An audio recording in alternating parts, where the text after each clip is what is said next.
നിങ്ങളുടെ കയ്യിൽ ഒരു തോക്കല്ലേ ഉള്ളൂ, ഞങ്ങളുടെ കയ്യിൽ 9 തോക്കുണ്ട്. പിന്നെ സാറിൻ്റെ ട്രാൻസ്ഫർ ഓർഡർ അവിടെ ASP ഓഫീസിൽ വന്നിട്ടുണ്ട്.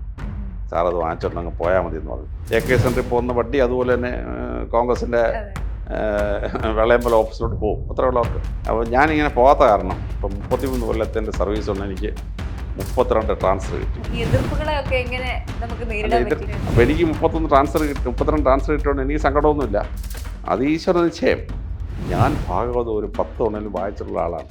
പക്ഷേ ഭാഗവതം വായിച്ച സമയത്ത് എനിക്ക് ഇതിൻ്റെ അർത്ഥം മനസ്സിലായില്ല. കേരളം മുഴുവൻ മനസ്സിലായി വനിതാ പോലീസിനെ തൊട്ടാൽ അലക്സാണ്ടറയ്ക്ക് പെടപെടും എന്നൊരു തോന്നലുണ്ടായി. ലക്ഷ്മി ദേവി ട്രെയിനിങ്ങിന് വന്നാൽ പോകുമ്പം കാളിദേവിയായിട്ട് മാറും.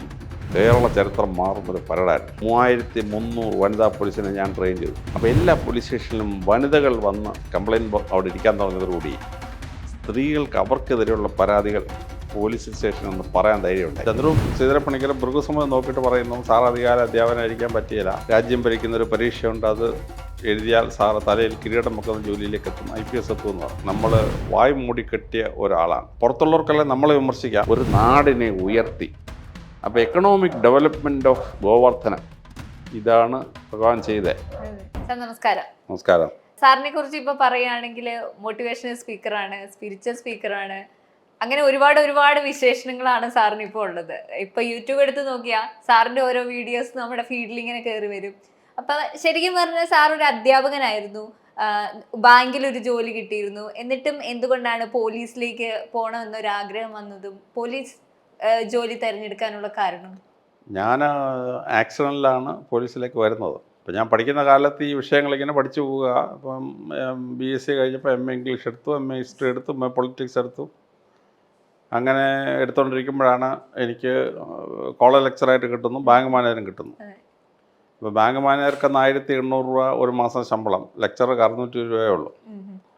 അപ്പോൾ ഞാൻ ഈ കോളേജ് ലെക്ചർ എടുത്തതെന്താണെന്ന് വെച്ചാൽ, ഈ ബാങ്ക് മാനേജർ കോടിക്കണക്കിന് രൂപയുടെ മുകളിൽ കയറി നമ്മൾ ഇരിക്കാം, പക്ഷേ അറിവിൻ്റെ ലോകത്ത് നമ്മൾ ഒരുപാട് കുട്ടികൾക്ക് വഴി പറഞ്ഞു കൊടുക്കുന്നതിൽ അതിൽ നല്ലതെന്ന് എനിക്ക് തോന്നി. അങ്ങനെ ഞാൻ കോളേജ് ലെക്ചർ എടുത്തു. അപ്പോൾ എല്ലാവരും പറഞ്ഞു, വിവരക്കേടാണ്, 1/3 ശമ്പളത്തിൽ ജോലി ചെയ്യുന്ന എന്തിനാണ് എന്നൊരു തോന്നൽ വന്നു. അപ്പം എൻ്റെ ഫാദറും മദറും അധ്യാപകരായിരുന്നുകൊണ്ട് അധ്യാപന വൃത്തി എനിക്ക് വളരെ രസമുള്ളൊരു കാര്യമായിരുന്നു. അപ്പോഴാണ് ഞാൻ പണ്ട് വീഡിയോയിൽ പറഞ്ഞിട്ടുള്ള സംഭവം ഉണ്ടാകും. ഞാൻ ചന്ദ്രൂർ ശ്രീധരപ്പണിക്കരെ കാണാൻ പോകുന്നു. ചന്ദ്രൂർ ശ്രീധരപ്പണിക്കരെ മൃഗസമ്മതം നോക്കിയിട്ട് പറയുന്നു, സാർ അധികാര അധ്യാപനായിരിക്കാൻ പറ്റിയില്ല, രാജ്യം ഭരിക്കുന്നൊരു പരീക്ഷയുണ്ട്, അത് എഴുതിയാൽ സാറ് തലയിൽ കിരീടം വെക്കുന്ന ജോലിയിലേക്ക് എത്തും, IPS എത്തുമെന്ന് പറഞ്ഞു. അങ്ങനെ ഞാൻ പരീക്ഷ എഴുതി IPSൽ കയറി. IPS ജോലി ചെയ്യുമ്പോൾ ഞങ്ങൾക്ക് IPSൽ ഈ സംസാരത്തിന് ഭയങ്കര റെസ്ട്രിക്ഷനാണ്. നമുക്ക് രഹസ്യം പുറത്തു പറയാൻ ഒക്കത്തില്ല, സർവീസിൻ്റെ കാര്യമൊന്നും പറയാൻ പറ്റിയില്ല. അപ്പോൾ ഈ ഒഫീഷ്യൽ സീക്രട്സ് ആക്ട് എന്നൊരു ആക്ട് വരുന്നതോടുകൂടി നമ്മൾ വായ് മൂടിക്കെട്ടിയ ഒരാളാണ്. പുറത്തുള്ളവർക്കെല്ലാം നമ്മളെ വിമർശിക്കാം, പക്ഷെ നമുക്ക് മറുപടി വരാൻ പറ്റില്ല. അങ്ങനെ വൺ സൈഡഡ് പരിപാടിയാണ്. അപ്പോൾ ഞാനെന്ത് ചെയ്തു, ഞാൻ ഈ അധ്യാപക വൃത്തി നിന്നെങ്കിലും എന്നെ ആളുകൾ ഈ നമ്മുടെ സർവീസിൻ്റെ ഒരു ഭാഗം 15% എന്ന് പറയുന്ന പബ്ലിക് കോണ്ടാക്റ്റാണ്. അപ്പോൾ പബ്ലിക് കോണ്ടാക്റ്റിന് വേണ്ടി എന്നെ സ്കൂളിലോ കോളേജിലൊക്കെ വിളിക്കും. ഞാൻ അവിടെ ചെന്ന് ഏതെങ്കിലും വിഷയത്തെപ്പറ്റി സംസാരിക്കും. അപ്പോൾ എന്നെ ഒരു പള്ളിയിൽ പ്രസംഗത്തിന് വിളിക്കും. അപ്പോൾ ഞാൻ ക്രിസ്ത്യൻ പള്ളിയിലെ ചെല്ലുമ്പോൾ ക്രിസ്ത്യൻ പള്ളിയുടെ കാര്യം പറയും. അങ്ങനെ ഇരിക്കുമ്പോൾ എറണാകുളത്ത് ഞാൻ കമ്മീഷണറായി. അപ്പോൾ ഒന്ന് യഹൂദന്മാരിവിടെ ഇസ്രായേലിലേക്ക് കുടിയേറിപ്പാർക്കുകയാണ്. അപ്പം സോമരാജൻ സാർ ഞാനും കൂടിയാണ് അവരുടെ മുഴുവൻ വിസ ശരിയാക്കി വസ്തു വിറ്റ് പൈസ മുഴുവൻ ട്രാൻസ്ഫർ ചെയ്ത് 200 കുടുംബങ്ങളെ പറഞ്ഞയക്കുന്നത്. അപ്പം അന്ന് തന്നെ അവർ മട്ടാഞ്ചേരി വിളിച്ചു. അപ്പോൾ ഞാൻ യഹൂദന്മാരുടെ ചരിത്രം അവിടെ പ്രസംഗിക്കുക. അപ്പോൾ അവർക്ക് വലിയ ഇഷ്ടം. അപ്പോൾ ബുദ്ധമതക്കാരുടെ 2500-ാം വാർഷികം വന്നു. അപ്പോൾ അതിനെന്നെ പ്രസംഗിക്കാൻ വിളിച്ചു. അവൻ ബുദ്ധമതത്തെപ്പറ്റി പ്രസംഗിക്കും, പിന്നെ ജൈനമതത്തെപ്പറ്റി പ്രസംഗിക്കും. അപ്പോൾ നബിദിനം വരും, അപ്പോൾ എന്നെ വിളിക്കും. അപ്പോൾ ഞാൻ നബിദിനത്തെപ്പറ്റിയും പ്രവാചകനെ പറ്റി സംസാരിക്കും. അപ്പോൾ ഈ ഹിന്ദുക്കൾക്ക് കർക്കിടക മാസം വരുമ്പോൾ തന്നെ രാമായണ മാസം വരും, അപ്പോൾ എന്നെ അതിനെ വിളിക്കും. പിന്നെ ക്ഷേത്രങ്ങളിൽ ഭാഗവത സപ്താഹത്തിന് വിളിക്കും. അപ്പോൾ ഞാൻ ശ്രീമദ് ഭാഗവതമാണെങ്കിൽ ശ്രീമദ് ഭാഗവതത്തെപ്പറ്റി പറയും, ദേവി ഭാഗവതമാണെങ്കിൽ ദേവി ഭാഗവതത്തെപ്പറ്റി പറയും, പരമശിവൻ ക്ഷേത്രമാണെങ്കിൽ ശിവപുരാണത്തെപ്പറ്റി പറയും. അപ്പോൾ ഈ ഓരോ സാഹചര്യങ്ങൾക്കനുസരിച്ച് നമ്മൾ സംസാരിക്കണം. അവിടെ എനിക്ക് റെസ്ട്രിക്ഷൻ ഇല്ല. ഏതാ ഒഫീഷ്യൽ സീക്രട്സ് ഇല്ല അവിടെ. മറ്റേത് എനിക്ക് വാവ് തുറക്കാൻ വയ്യ, ഇവിടെ ആകുമ്പോൾ എനിക്ക് സംസാരിക്കാൻ പറ്റും. അപ്പോൾ അതൊരു സോഷ്യൽ കോണ്ടാക്റ്റിൻ്റെ ഭാഗമാണ്. രണ്ടാമത്തത് വളരെ ഇൻട്രസ്റ്റിംഗ് ആയ ഒരു പോയിൻ്റാണ്. അപ്പോൾ അവിടെ നമ്മളിത് പറയുമ്പോഴാണ് പലപ്പോഴും ജനങ്ങളെ അതിൻ്റെ യാഥാർത്ഥ്യത്തിൽ നിന്ന് മാറ്റിവിടുന്ന പരിപാടികൾ. അത് പറയ്ക്ക് അവർ ശരിക്ക് സത്യം എന്താണെന്ന് പറഞ്ഞ് മനസ്സിലാക്കും. തീർച്ചയായും. ഇപ്പോൾ ഭഗവാൻ കൃഷ്ണൻ തന്നെ എടുക്കുക. ഭഗവാൻ കൃഷ്ണൻ ഗോവർദ്ധനത്തെ എടുത്തുയർത്തി എന്ന് പറയാം. ഇപ്പോൾ പല അമ്പലത്തിൽ ചെല്ലുമ്പോൾ ഭഗവാൻ ഇങ്ങനെ കയ്യിൽ ഇങ്ങനെ മല പിടിച്ച് പൊക്കി വെച്ചിരിക്കുക. അപ്പോൾ 3-4 മാസം മുമ്പ് ഞാൻ ക്ഷേത്രത്തിൽ ചെന്നപ്പോൾ ഭഗവാന്റെ കുഞ്ഞു വിരളിൽ പർവ്വതം ഇങ്ങനെ പൊക്കി വെച്ചിരിക്കുകയാണ്. കൈകൊണ്ട് പൊക്കി എന്നുള്ളത് കുഞ്ഞു വിരലിൻ്റെ മുകളിലാക്കി. അപ്പോൾ ഭഗവാൻ കൂടുതൽ ശക്തിമാനാണ് എന്ന് കാണിക്കാൻ വേണ്ടിയാണ് ഈ വിരലിൻ്റെ ഇതാക്കുന്നത്. അപ്പോൾ എന്താണ് ഈ ഗോവർദ്ധനം? അപ്പം ഞാൻ നേരെ ഗോവർദ്ധനത്തിൽ പോയി. അപ്പോൾ ഒരു 8 കിലോമീറ്റർ നീളം 4 കിലോമീറ്റർ വീതിയുള്ള ഒരു മലയാണ് ഈ ഗോവർദ്ധനം. ഭഗവാൻ കൃഷ്ണൻ നന്ദാവനത്തിൽ വന്ന ശേഷം ഗോവർദ്ധനത്തിൽ വരികയാണ്. അപ്പോൾ ഒരു 42 കിലോമീറ്റേഴ്സ് ഉണ്ട്. ഭഗവാൻ കൃഷ്ണൻ ജനിച്ചു വളർന്ന ബാലവാടിയിൽ നിന്ന് 42 കിലോമീറ്റേഴ്സ് ഉണ്ട് ഈ ഗോവർദ്ധനത്തിലോട്ട്. ഭഗവാനോട് വരുമ്പോൾ വെറും പുല്ല് കിളിച്ച് നിൽക്കുകയാണ്. പുല്ല് വരണ്ട് കിടക്കുകയാണ്. പശുവിന് തിന്നാനൊരു സാധനമില്ല. അപ്പോൾ അവിടെ ഡെവലപ്പ് ചെയ്യാതെ ഇവർക്ക് അവിടെ ജീവിക്കാൻ ഒക്കത്തില്ല. അപ്പോൾ മഴ പെയ്ക്കണം. പണ്ട് മഴയില്ലാതായപ്പോൾ ലോമപാതൻ അംഗരാജ്യത്ത് ഋഷ്യശിഖ മുനിയെ വിളിച്ചുകൊണ്ട് 42 ദിവസം യാഗം ചെയ്തു. കോടിക്കണക്കിന് രൂപ ഇന്നത്തെ കണക്കിന് മുടവാക്കി. അവസാനം മഴ പെയ്തു. പ്രതിഫലമായിട്ട് തൻ്റെ വളർത്തുമകൾ, അതായത് ശ്രീരാമ ഭഗവാന്റെ മൂത്ത സഹോദരിയാണ് ശാന്ത. ഈ ശാന്തയെ ദശരഥൻ ലോമപാതനെ വളർത്താൻ കൊടുത്താണ്. ആ മകളെ എടുത്തിട്ട് സ്ത്രീ എന്താണെന്നറിയാത്ത ഒരു ഋഷിക്ക് കല്യാണം കഴിച്ചു കൊടുക്കുകയാണ്. മനസ്സിലാകുന്നു. അപ്പോൾ ഇങ്ങനൊരു മഴ പെയ്ത അത്ഭുതം മനസ്സിലാക്കിയപ്പോൾ ദശരഥൻ ഋഷ്യശിഖമുനെ വിളിച്ചു വരുത്തി പുത്രകാമേഷ്ടി നടത്തി. ആ പുത്രകാമേഷ്ടിക്ക് അവസാനം പായസം കുടിച്ചപ്പോഴാണ് ശ്രീരാമനും ബാക്കി 4 പേര് കൗസല്യയ്ക്കും കൈകേയിക്കും സുമിത്രയ്ക്കും ജനിക്കുന്നത്. അതുകൊണ്ടാണ് ശ്രീരാമൻ ജനിച്ചപ്പോഴേക്കും ദശരഥൻ 41 വയസ്സായി. കാരണം ഇദ്ദേഹം കല്യാണം കഴിച്ച ആദ്യം ശാന്ത ഉണ്ടായി. ആ ശാന്തയെ വളർത്തി അവളെ കല്യാണം കഴിക്കുന്ന ആൺകുട്ടിക്ക് അങ്ങ് രാജ്യം കൊടുത്തതിന് പ്രശ്നമൊന്നുമില്ല. ഉണ്ടായ മകളെ ദത്ത് കൊടുത്തു. ആൺകുട്ടി ഉണ്ടാവുമെന്ന് വിചാരിച്ച. പിന്നെ ആൺകുട്ടി ഉണ്ടായില്ല. പിന്നെ ഈ പുത്രകാമേഷ്ടി മരുമോനാവുന്ന ഈ യാഗം നടത്തുന്നത്. ഏതാ സ്വന്തം മകൾ ശാന്തയുടെ ഭർത്താവാണ് വിശ്വസിക്കുമെന്ന് യാഗം നടത്തുന്നത്. ലോമപാതനെടുത്ത നടപടി ചെയ്യണമെങ്കിൽ ഭഗവാൻ കൃഷ്ണൻ 12-14 വയസ്സേ ഉള്ളൂ. ഇങ്ങനെ വലിയ യാഗം നടത്താനോ ഇങ്ങനെ വലിയ കോടികൾ ചിലവാക്കാനോ ഒന്നും ഭഗവാൻ കൃഷ്ണൻ പറ്റില്ല. ഭഗവാൻ കൃഷ്ണൻ റിവേഴ്സ് എടുത്തു. ഇനി ആരും ദേവേന്ദ്രനെ പൂജിക്കരുത്. നമ്മൾ നമ്മുടെ വല്യപ്പന്മാരുടെ എല്ലാം നമ്മൾ പൂജിക്കും. ദേവേന്ദ്രന് ദേഷ്യം വന്നു. ദേവേന്ദ്രൻ മഴ പെയ്ച്ചു. ഭയങ്കര മഴ അങ്ങോട്ട് പെയ്ച്ചു. ഇത് റിവേഴ്സ് പ്രോസസ്സാണ്.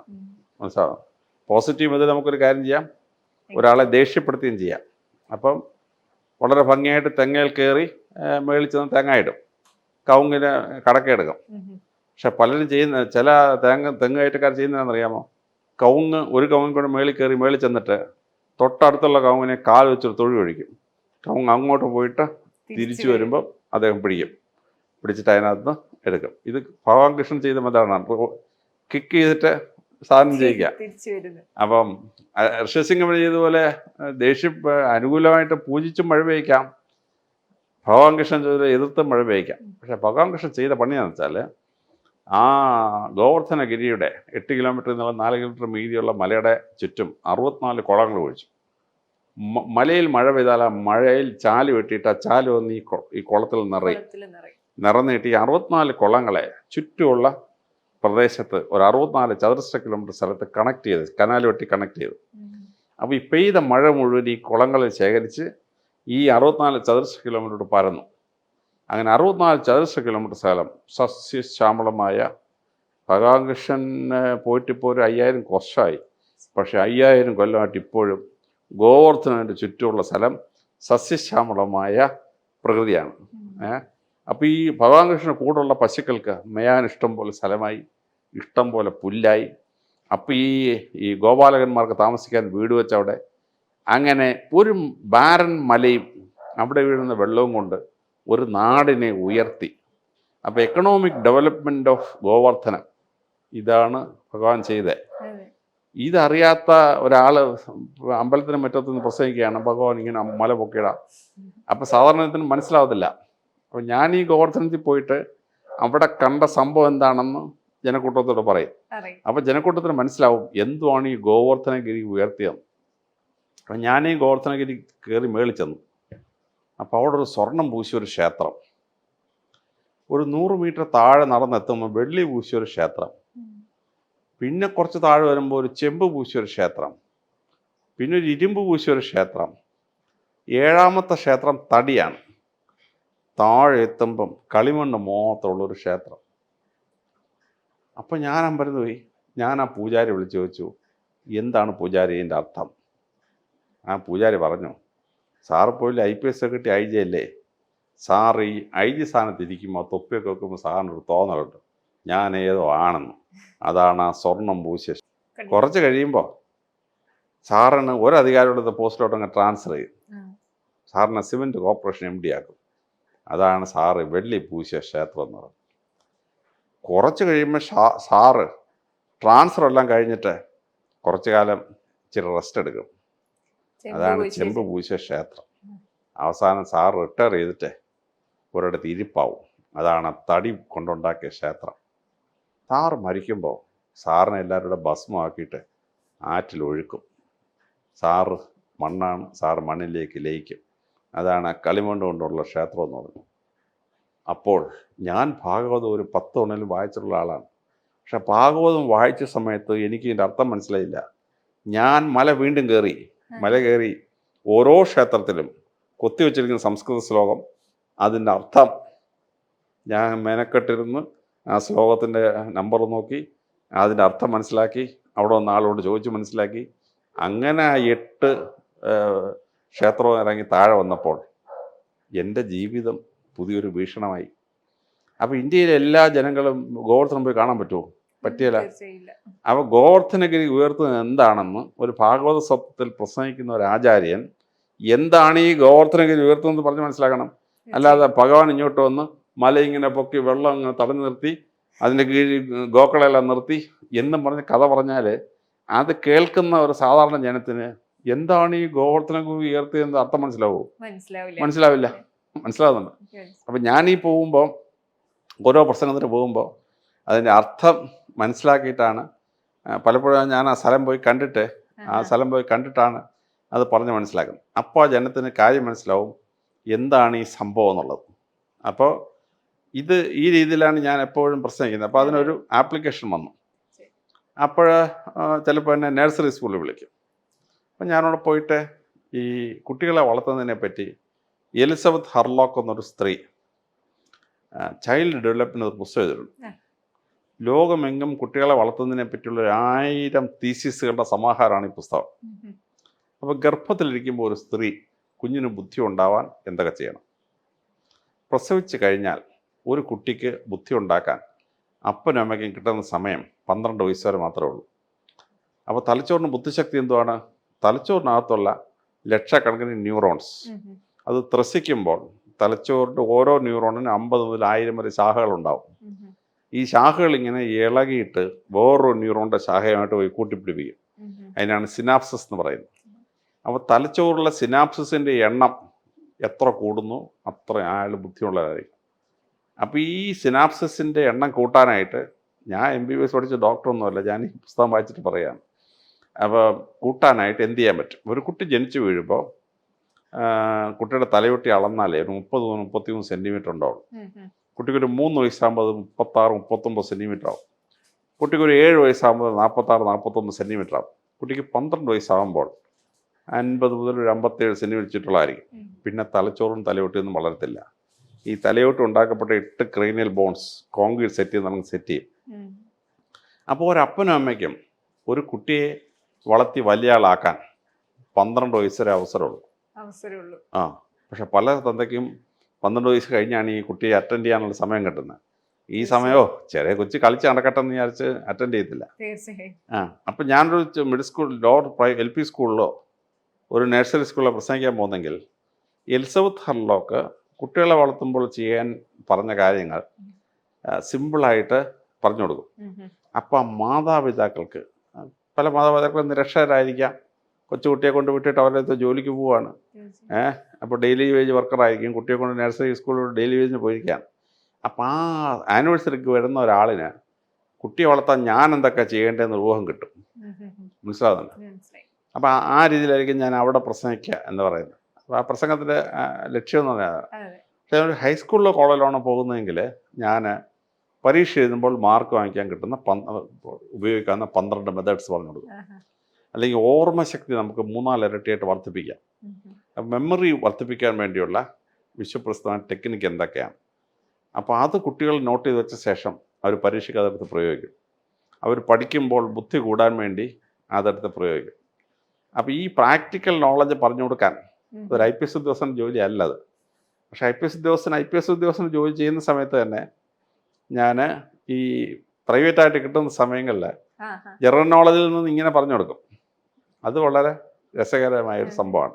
അപ്പോൾ അത് പോലീസിൽ നമുക്ക് അപ്ലൈ ചെയ്യാൻ പറ്റും. കേരളത്തിൽ വനിതാ പോലീസിലാകെ 317 പോസ്റ്റേ ഉണ്ടായിരുന്നു. അപ്പോൾ 1996 വനിതാ കമ്മീഷൻ എൻ്റെ ആദ്യത്തെ ഡയറക്ടറായിട്ട് ഞാൻ ചെല്ലുകയാണ്. അപ്പോൾ ഈ സ്ത്രീകളുടെ അംഗസംഖ്യ പോലീസിൽ വർദ്ധിപ്പിക്കണം. വനിതാ തടവുകാരെ എസ്കോർട്ട് ചെയ്യുന്നതല്ലാതെ ഒരു ജോലിയും വനിതാ പോലീസിനെ ഏൽപ്പിക്കുന്നില്ലെന്ന്. അതിന് 317 വരെ AR ക്യാമ്പിൽ കിടക്കുകയാണ്. വനിതാ കമ്മീഷൻ പ്രപ്പോസൽ അയച്ചു, വനിതാ പോലീസിന് അംഗസംഖ്യ 10% ആക്കണം. അപ്പോൾ ആദ്യം ഒരു 150 പോസ്റ്റ് ക്രിയേറ്റ് ചെയ്തു. അത് കഴിഞ്ഞാൽ 600 പോസ്റ്റ് ക്രിയേറ്റ് ചെയ്തു. പബ്ലിക് സർവീസ് കമ്മീഷൻ ടെസ്റ്റ് നടത്തി. റിസൾട്ട് വന്നപ്പോൾ ഈ ആദ്യത്തെ ബാച്ചിൽ 500 പേരെ ട്രെയിൻ ചെയ്യണം. എവിടെ ട്രെയിൻ ചെയ്യും? പോലീസ് ട്രെയിൻ ചെയ്യുന്ന വഴി AP ബറ്റാലിയനാണ്. AP ബറ്റാലിയനിൽ 500 വനിതകളെ ട്രെയിൻ ചെയ്യാൻ ഇട്ട് കഴിഞ്ഞാൽ 600 പുരുഷ പോലീസോ 500 വനിതാ പോലീസോ കടന്നു കഴിഞ്ഞാൽ എന്തൊക്കെ സംഭവിക്കുമെന്ന് യാതൊരു രീതിയിലും പിടിക്കാൻ പറ്റിയില്ല. അപ്പോൾ ഏക്കാരൻ എന്നോട് പറഞ്ഞു, അലക്സാണ്ടർ ജേക്കബ് ഇത് ചെയ്യാമോ? ഞാൻ പറഞ്ഞു, സാറേ എനിക്ക് 3 പെൺമക്കളാണ്. ഇപ്പോൾ എൻ്റെ പെൺമക്കളെ പോലെയുള്ള ഇത് എൻ്റെ പെൺമക്കളൊക്കെ 5 വയസ്സ് കൂടുതലുണ്ടായിരിക്കും. അങ്ങനെ ഞങ്ങൾ നമ്മുടെ തൃശ്ശൂർ രാമവർമ്മപുരത്ത് ഞങ്ങൾ ഈ ആദ്യത്തെ 500 വനിതകളെ കൊണ്ടുവന്നപ്പോൾ ബാക്കിയുള്ള പുരുഷ പോലീസിനെ ട്രെയിൻ ചെയ്യുമ്പോൾ വെറും ഒരു നിക്കർ കൊടുക്കും, upper part of the body ഒന്നുമില്ല. ചിലപ്പോൾ ഒരു ബെന്യം കിട്ടും, ഇത്ര മാത്രമേ ഉള്ളൂ. ചിലപ്പോൾ അത് കാണത്തില്ല. വനിതകളെ ഇങ്ങനെ ട്രെയിൻ ചെയ്യാൻ പറ്റത്തില്ല. മാറുമറക്കൽ സമരം നടന്ന കേരളമാണ്, മനസ്സിലാകുന്നത്. അപ്പോൾ ഞാൻ എന്ത് ചെയ്തു, വനിതാ പോലീസിൻ്റെ ട്രെയിനിങ് ഒരു സ്പെഷ്യൽ ഡ്രസ്സ് ഡിസൈൻ ചെയ്തു. അവരുടെ ശരീരം മറയ്ക്കാം, എന്നാൽ അവർക്ക് കാലും കൈ ഉപയോഗിച്ചിട്ട് പരേഡും ബാക്കിയൊക്കെ ചെയ്യാവുന്ന ഒരു ഡ്രസ്സ് ഡിസൈൻ ചെയ്തു. ആ ഡിസൈനിലാണ് ഇവരുടെ ട്രെയിനിങ്. അപ്പോൾ അന്നത്തെ പോലീസ് ട്രെയിനിങ്ങിൽ 1300 പീരീഡ് ഔട്ട്ഡോർ പരേഡ് ഗ്രൗണ്ടിലാണ്. Parade, indoor, exercise. അത് കഴിഞ്ഞ് ഇൻഡോർ ക്ലാസ് എന്ന് പറഞ്ഞാൽ അവിടെ ഗ്രൗണ്ടിൻ്റെ സൈഡിലോട്ടിരുത്തി മുട്ടയിൽ നോട്ട്ബുക്ക് വെച്ച് എഴുതുകയാണ്. വനിതാ പോലീസിനെ കഷ്ടപ്പെടുത്താൻ ഒക്കെ. അപ്പം ജേക്കബ് പുണ്ണൂർ സാറാണ് ഞാൻ അന്നത്തെ അഡീഷണൽ DGP ട്രെയിനിങ്. അപ്പോൾ അദ്ദേഹത്തിൻ്റെ നേതൃത്വത്തിൽ ഞങ്ങളൊരു പുതിയ സിലബസ് ഉണ്ടാക്കി. 1040 പീരീഡ് ഇൻഡോർ, 1040 പീരീഡ് ഔട്ട്ഡോർ. വനിതാ പോലീസിനെ ഇൻഡോർ ക്ലാസ്സിൽ കൊണ്ടുവന്നിട്ട് ട്രെയിൻ ചെയ്യണത്. 1400 പീരീഡ് ഔട്ട്ഡോർ എന്ന് പറഞ്ഞാൽ ലക്ഷ്മി ദേവി ട്രെയിനിങ്ങിന് വന്നാൽ പോകുമ്പോൾ കാളിദേവിയായിട്ട് മാറും. നല്ല വെളുത്തിരിക്കുന്ന സ്ത്രീയും കറുത്തു പോകും, ഇത്രയും സമയം വെയിലും ഉണ്ടാലേ. അപ്പം ഞാൻ ഇൻഡോർ ക്ലാസ് ഇത് ഈക്വലൈസ് ചെയ്തു. എന്നിട്ട് ഈ ട്രെയിനിങ്ങിൻ്റെ ഭാഗമായിട്ട് എല്ലാവരെയും കമ്പ്യൂട്ടർ പഠിപ്പിക്കുക, എല്ലാവരെയും ഡ്രൈവിങ് പഠിപ്പിക്കുക. ഗവൺമെൻറ് ചെലവിൽ എല്ലാ വനിതാ പോലീസിനെയും ഡ്രൈവിങ് പഠിപ്പിക്കുക. എല്ലാ വനിതാ പോലീസിനെ 100 കമ്പ്യൂട്ടർ വാങ്ങിച്ചിട്ട് എല്ലാവരെയും കമ്പ്യൂട്ടർ പഠിപ്പിക്കുക. പിന്നെ സ്വിമ്മിങ് പഠിപ്പിക്കുക. അപ്പം ഒരു പെൺകുട്ടി വെള്ളത്തിൽ വീണ് ചാവുമ്പോഴാണ് രക്ഷിക്കാൻ ആളില്ല. ഒരുപാട് പെൺപിള്ളേർ പെൺപിള്ളേർ പള്ളിയിൽ നീന്തൽ പഠിച്ചിട്ടില്ല. അപ്പോൾ കോട്ടയത്ത് മണ്ണകാട് പള്ളിയില്ലേ ഉത്സവത്തുണ്ടാക്കിയ ഒരു പെൺകുട്ടി മറിഞ്ഞങ്ങ് കുളത്തിൽ പോയി. കരയുന്ന ആൾ അയ്യോ അയ്യോ എന്ന് വിളിക്കുകയാണ്. പക്ഷെ വനിതാ പോലീസുകാർ ചാടി വെള്ളത്തിലോട്ട് ചാടി ആ പെൺകുട്ടിയെ രക്ഷപ്പെടുത്തി കരയ്ക്ക് കൊണ്ടുവന്നു. പത്രങ്ങളെല്ലാം കൂടെ ഭയങ്കര ഇതായി. ആ പെൺകുട്ടിക്ക് അവാർഡ് കൊടുത്തു ഞങ്ങൾ. അപ്പോൾ ആ പെൺകുട്ടിക്ക് നീന്തൽ അറിയാവുന്നുണ്ടല്ലോ രക്ഷപ്പെടുത്താൻ പറ്റിയ.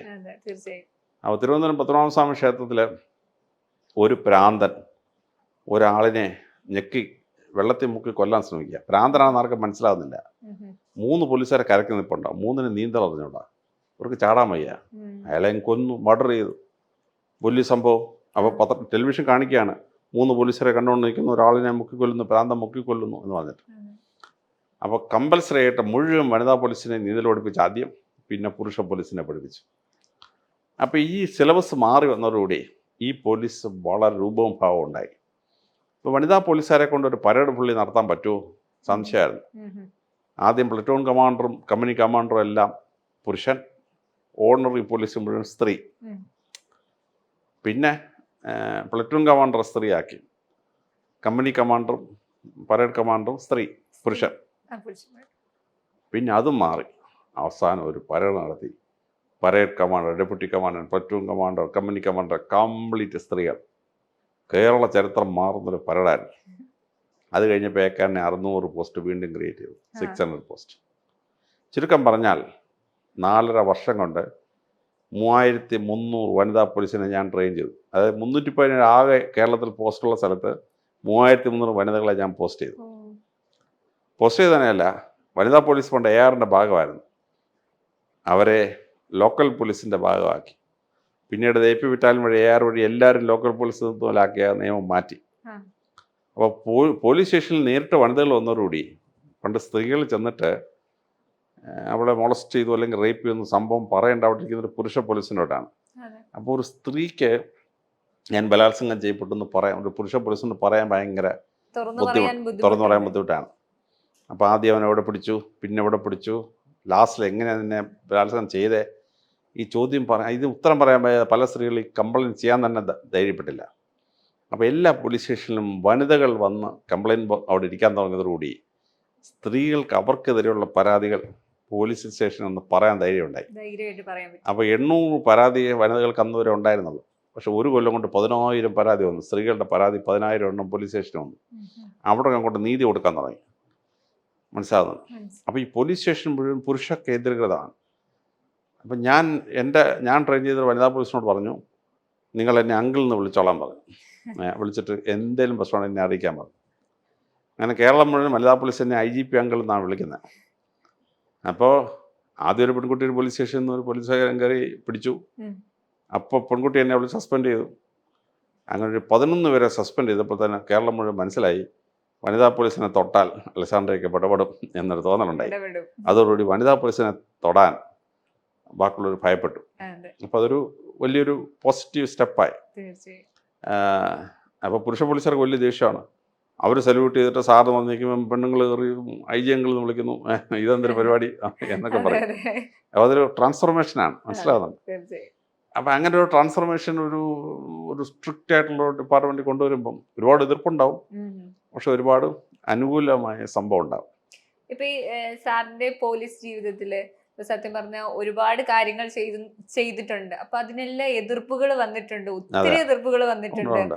അപ്പൊ ഇതിനെല്ലാം എങ്ങനെയാണ് സാർ നേരിട്ടത്? ഈ എതിർപ്പുകളെയൊക്കെ എങ്ങനെ നമുക്ക് നേരിടാൻ പറ്റും? എതിർപ്പിനെന്ന് പറഞ്ഞാൽ നമ്മളിപ്പോൾ സാധാരണ എതിർപ്പിനെ നമ്മൾ ബോധർ ചെയ്യാൻ പോയാൽ നമുക്ക് ജീവിക്കാൻ പറ്റില്ല. അപ്പോൾ ആരെങ്കിലും എന്തെങ്കിലും പറഞ്ഞെന്ന് വിചാരിച്ച് നമ്മളതിന് റിയാക്ട് ചെയ്യുന്നേ പോരുത്. എനിക്കെതിരെ ആര് ചീത്ത വിളിച്ചാലും ഞാൻ റിയാക്ട് ചെയ്യത്തില്ല.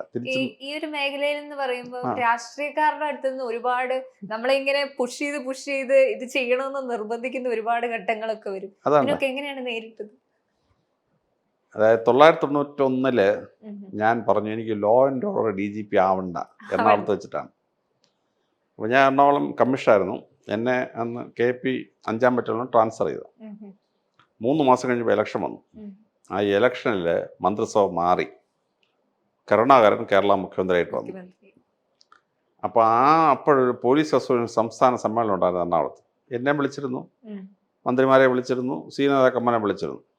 പക്ഷെ ഇലക്ഷൻ കഴിഞ്ഞോടുകൂടി ക്ഷണിച്ച മന്ത്രിമാരല്ല അപ്പോഴത്തെ മന്ത്രിമാർ, ഇടതുപക്ഷ മന്ത്രിമാരെല്ലാം പോയി. കരുണാകരൻ മന്ത്രിസഭ വന്നു, അവരാരും വന്നില്ല. മേലുദ്യോഗസ്ഥന്മാരെല്ലാം വിളിച്ചു, ആരും വന്നില്ല. കാരണം സംസ്ഥാന സമ്മേളനത്തിന് വന്നാൽ കരുണാകരനും ഇഷ്ടപ്പെടുമോ, ട്രാൻസ്ഫർ ഉണ്ടാവുമോ എന്ന് ഭയപ്പെട്ടു. ചുരുക്കം പറഞ്ഞാൽ ആ സദസ്സിൽ മുഖ്യാതിഥിയായി സംസ്ഥാന സമ്മേളനത്തിൽ ഞാൻ മാത്രം ഉണ്ടായിരുന്നത് പോലീസ് ഉദ്യോഗസ്ഥൻ. അപ്പോൾ എൻ്റെ അടുത്ത് ആൾ ചോദിച്ചു, സാറിന് പേടിയൊന്നുമില്ലേ? അപ്പോൾ എന്താ പേടി, ഏത് പോസ്റ്റ് ആയിട്ടേ എനിക്ക് ഒരുപോലെ ഉള്ളൂ. അപ്പോൾ ഞാൻ എന്നാ വേദിയിൽ പ്രസംഗിച്ചു, എനിക്ക് ലോ ആൻഡ് ഓർഡർ DGP ആവണ്ട, ഞാൻ ലോ ആൻഡ് ഓർഡറിൽ പോകുന്നില്ല, മനസ്സിലാവുന്നു. അതിനുശേഷം ഏക്കാൻ്റെ എന്നെ ഒരു 9 മാസം ഒരു ലോ ആൻഡ് ഓർഡർ പോസ്റ്റ് ചെയ്തല്ലാതെ അതിനുശേഷം റിട്ടയർമെൻ്റ് ഒരു 24 വർഷം ഞാൻ ഒരു ലോ ആൻഡ് ഓർഡർ പോസ്റ്റിലും പോയില്ല. പക്ഷേ ഭരണകക്ഷിക്ക് പലപ്പോഴും അവർക്ക് അനുകൂലമായിട്ട് ചെയ്യണമെന്ന് പറയും. അപ്പോൾ പല ഉദ്യോഗസ്ഥന്മാരും UDF ആയിരിക്കും, LDF ആയിരിക്കും, അങ്ങോട്ടും ഇങ്ങോട്ടും മാറും. AK സെൻറ്ററിൽ പോകുന്ന വണ്ടി അതുപോലെ തന്നെ കോൺഗ്രസിൻ്റെ വെള്ളയമ്പലം ഓഫീസിലോട്ട് പോകും, അത്രേ ഉള്ളവർക്ക്. അപ്പോൾ ഞാനിങ്ങനെ പോകാത്ത കാരണം എനിക്ക് ഫ്രീക്വൻ്റ് ട്രാൻസ്ഫർ വരും. ഇപ്പം 33 കൊല്ലത്തിൻ്റെ സർവീസ് കൊണ്ട് എനിക്ക് 32 ട്രാൻസ്ഫർ കിട്ടി. 32 ട്രാൻസ്ഫർ. ചിലടത്ത് ഒരാഴ്ച, ചിലടത്ത് 2 ആഴ്ച, ചിലടത്ത് 25 ദിവസം ഇങ്ങനെ ട്രാൻസ്ഫർ കിട്ടും. പക്ഷെ അത് പലപ്പോഴും നന്മയ്ക്കാണ് എന്നാണ് എനിക്ക് മനസ്സിലായിട്ടുള്ളൊരു സംഭവം. ഞാൻ കേട്ടിട്ടുണ്ട് സാറ് ഓരോ ഇതിൽ പറയുമ്പോഴും സാറിന്റെ ജീവിതത്തിൽ ഒരുപാട് അത്ഭുതങ്ങൾ സംഭവിച്ചിട്ടുണ്ടെന്ന് സാർ പറയുന്നത് കേട്ടിട്ടുണ്ട്. എങ്ങനെയായിരുന്നു ആ ഒരു ഇപ്പോൾ ഞാൻ കട്ടപ്പന ASP ആയിരുന്നു. അപ്പോൾ അവിടെ ഒരു കഞ്ചാവ് വളർത്തുന്ന എസ്റ്റേറ്റ് ഉണ്ടെന്ന് എനിക്ക് വിവരം കിട്ടി. അപ്പോൾ ഞാൻ ചെറുപ്പമല്ലേ, ഞാൻ 4-5 പോലീസിനെയും കൊണ്ട് നേരെ കഞ്ചാവ് എസ്റ്റേറ്റ് റെയ്ഡ് ചെയ്യാൻ പോയി. ഒരു തിട്ട അങ്ങോട്ട് കയറി നോക്കിയപ്പോൾ ഒരു 5-8 പേര് തോക്കും പിടിച്ചോണ്ടിരിക്കുന്നു. അതിലൊരാൾ എൻ്റെ അടുത്ത് വന്നു, സാറ് ചെറുപ്പമാണ്, നിങ്ങളുടെ കയ്യിൽ ഒരു തോക്കല്ലേ ഉള്ളൂ, ഞങ്ങളുടെ കയ്യിൽ 9 തോക്കുണ്ട്. സാറ് ഞങ്ങളോട് ഗുസ്തി പിടിച്ചാലുണ്ടല്ലോ രക്ഷപ്പെടുകയില്ല. സാറ് നല്ല മനുഷ്യനാണ്, ഞങ്ങൾക്കറിയാം, സാറ് ഗുസ്തി പിടിക്കണ്ട. പിന്നെ സാറിൻ്റെ ട്രാൻസ്ഫർ ഓർഡർ അവിടെ ASP ഓഫീസ് വന്നിട്ടുണ്ട്, സാറത് വാങ്ങിച്ചോണ്ടങ്ങ് പോയാൽ മതി എന്ന് പറഞ്ഞു. അപ്പം അന്ന് ഈ മൊബൈൽ ഫോണൊന്നുമില്ല. മൊബൈൽ ഫോൺ ഇല്ലാത്ത കാലത്ത് ഈ മലയാട് മുളയ്ക്കുന്നതിന് എങ്ങനെ, ഞാൻ അവിടുന്ന് പുറപ്പെടുമ്പോൾ ഓർഡർ വന്നിട്ടില്ല. കട്ടപ്പന ASP ഓഫീസിൽ നിന്ന് പുറപ്പെടുമ്പോൾ ഓർഡർ വന്നിട്ടില്ല. ഞാനിഞ്ഞ് ഈ റെയ്ഡ് നടത്തുന്ന സ്ഥലത്ത് തങ്കമണിക്ക് എത്തിയപ്പോഴത്തേനാണ് ഈ സംഭവം. Transfer order. അപ്പം ഞാൻ താഴെ ഇറങ്ങുന്നത് തങ്കമണി ഔട്ട് പോസ്റ്റിൽ എഴുതി വെച്ചു, ഈ ഔട്ട് പോസ്റ്റ് കത്തി നശിക്കുന്ന കാലം അനധിവിദൂരമല്ല എന്നെഴുതി വെച്ചിട്ട് ഞാനിഞ്ഞ് പോന്നു. ഞാൻ വന്ന് ചാർജ് വിട്ടിട്ട് ഞാനിഞ്ഞ് പോന്നു. 21 ദിവസം കഴിഞ്ഞപ്പോൾ തങ്കമണി സംഭവം ഉണ്ടാവുകയാണ്. SP പുലികേസ് സാർ സസ്പെൻഷനായി, DYS സസ്പെൻഷനായി, സബ് ഇൻസ്പെക്ടർ സസ്പെൻഷനായി, 9 പേര് 4.25 വർഷം സസ്പെൻഷനായി. അപ്പം ഞാൻ ഇവിടുന്ന് ട്രാൻസ്ഫർ കിട്ടിയില്ലായിരുന്നെങ്കിൽ ഞാൻ ഒന്ന് 4.25 കൊല്ലം സസ്പെൻഷൻ ആയിരുന്നു. അപ്പോൾ ഈശ്വരൻ എന്നെ അത്ഭുതകരമായി രക്ഷിക്കുകയാണ്. മനസ്സിലാകുന്നുണ്ടോ? തലശ്ശേരിയിലെ കടപ്പുറത്ത് പ്രശ്നം ഉണ്ടായി, എന്നെ ട്രാൻസ്ഫർ ചെയ്തു, ASP സ്ഥാനത്ത് ട്രാൻസ്ഫർ ചെയ്തു. 21 ദിവസം കഴിഞ്ഞപ്പോഴാണ് ജഗന്നാഥ ക്ഷേത്രത്തിലെ വെടിവെപ്പ് അപകടം. 28 പേര് മരിച്ച്, 100 പേർക്ക് പരിക്ക്. മനസ്സിലാകുന്നു? അപ്പോൾ ഈശ്വരൻ ഓരോ സമയത്ത് നമ്മൾ അത്ഭുതകരമായി രക്ഷപ്പെടുത്തുകയാണ്. അപ്പോൾ എനിക്ക് 32 ട്രാൻസ്ഫർ കിട്ടുകൊണ്ട് എനിക്ക് സങ്കടമൊന്നുമില്ല. അത് ഈശ്വര നിശ്ചയം. എൻ്റെ ഏകദേശം അടുത്തെത്തി ഒരാളെ ഉള്ളൂ, ജേക്കബ് തോമസ്. ജേക്കബ് തോമസിന് എന്നെപ്പോലെ ലോ ആൻഡ് ഓർഡർ അധികം കൊടുത്തിട്ടില്ല. 31 ട്രാൻസ്ഫർ ചെയ്തിട്ട് ജേക്കബ് തോമസ്. കാര്യം ജേക്കബ് തോമസ് 2 ഗവൺമെൻറ് പറഞ്ഞാലും കേൾക്കില്ലായിരുന്നു, UDF പറഞ്ഞാലും LDF പറഞ്ഞാലും കേൾക്കില്ലായിരുന്നു. അതുകൊണ്ട് അദ്ദേഹത്തിന് കിട്ടി 31 ട്രാൻസ്ഫർ. എൻ്റെ ഓരോ ട്രാൻസ്ഫർ കുറവ് ജേക്കബ് തോമസിന്.